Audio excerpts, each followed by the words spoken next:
শেখ হাসিনা এই দেশের উন্নয়নের প্রতি দাবি দেওয়া সব মান্য ছিল হাসিনা, এরপর কেন খেতালি?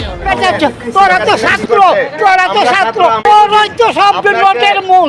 তোরা দাবি দেওয়া সব মান্য ছিল হাসিনা, এরপর কেন খেতালি? তোদের বেটা বুট দেব না, তোরাই আসল নষ্টের মূল। এবার নির্বাচনী প্রচারণায় বুট চাইতে গিয়ে দুই বৃদ্ধের কাছে চরম অপমানিত হলেন এনসিপি নেতা নাহিদ ইসলাম। এই সাহসী দুই বৃদ্ধকে নিয়ে এখন সোশ্যাল মিডিয়ায় বেশ প্রশংসায় ভাসাচ্ছেন নেটিজেনরা। চাঁদাবাজি, লুটপাট, বঙ্গবন্ধুর ৩২ নম্বর বাড়ি ভাঙার পর বৈষম্য বিরোধী ছাত্রদের উপর বহুদিনের ক্ষোভ সাধারণ মানুষের, এবং সেই সমালোচনার মধ্য দিয়ে আত্মপ্রকাশ ঘটে বিতর্কিত এই নতুন দল এনসিপির।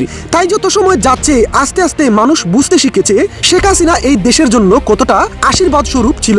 তাই এই দুই বৃদ্ধের কথার মাঝেই ফুটে উঠেছে সাধারণ মানুষের আসল কষ্ট।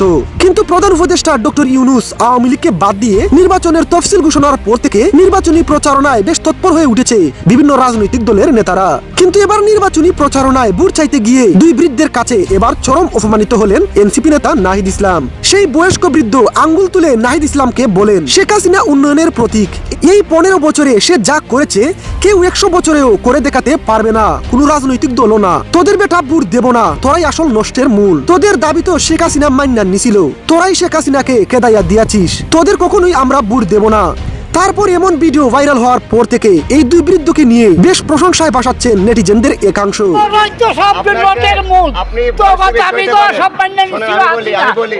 কেন খেতালি?